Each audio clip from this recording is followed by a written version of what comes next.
everything, and I Right. think this generation of young men, young women, they need to understand that going to college is a lot of money that maybe they didn't see before.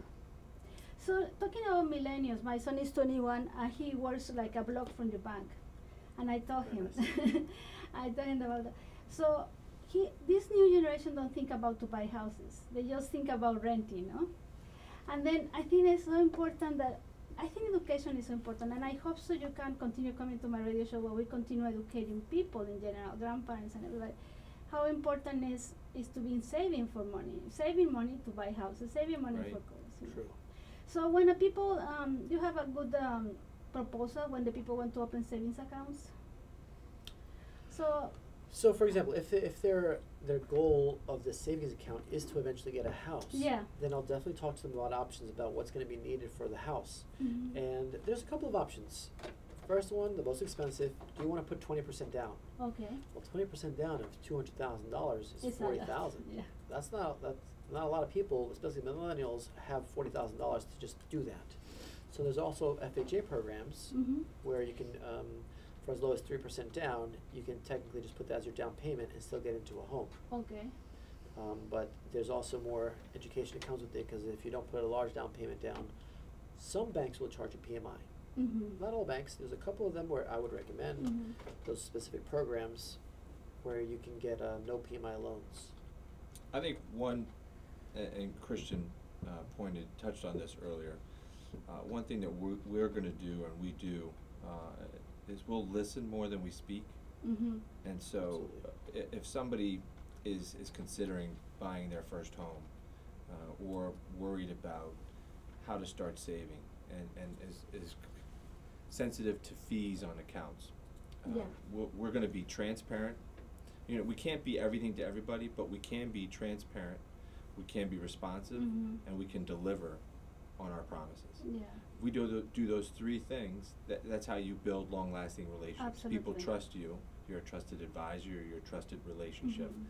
and they'll enjoy not only doing business with you, but then talking to their neighbors, somebody that, in their community or at their job, about the bank. And really,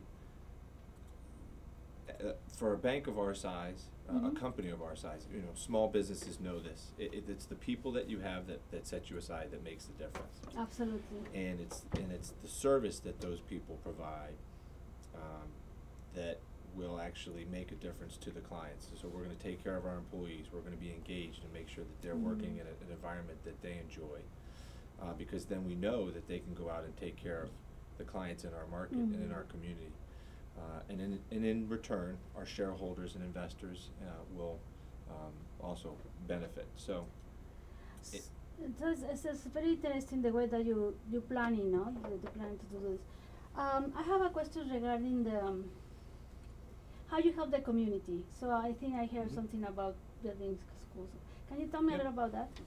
well, as a regional or state or local community bank, we are serving the businesses and the people in our community. So we can do that in a number of different ways. Where somebody who wants to start their own business, and they're looking for a startup loan, Mm-hmm. or maybe a business that would like to expand, we can help them with their tenant improvements in the new space that they may be leasing, or if they want to own that building or that condo. So there's obviously direct financial ways we can help businesses in our community, from small to mid-sized companies. But even more Absolutely. importantly, I think what Christian and I have learned to really enjoy is being involved in volunteering our time. Associations, nonprofits. I can't tell you how many 5Ks we will participate in this year. I think we have an event in Charlottesville that is going to challenge us physically, but certainly be a great team building exercise, and also help raise money for the local police and fire department. So. Okay.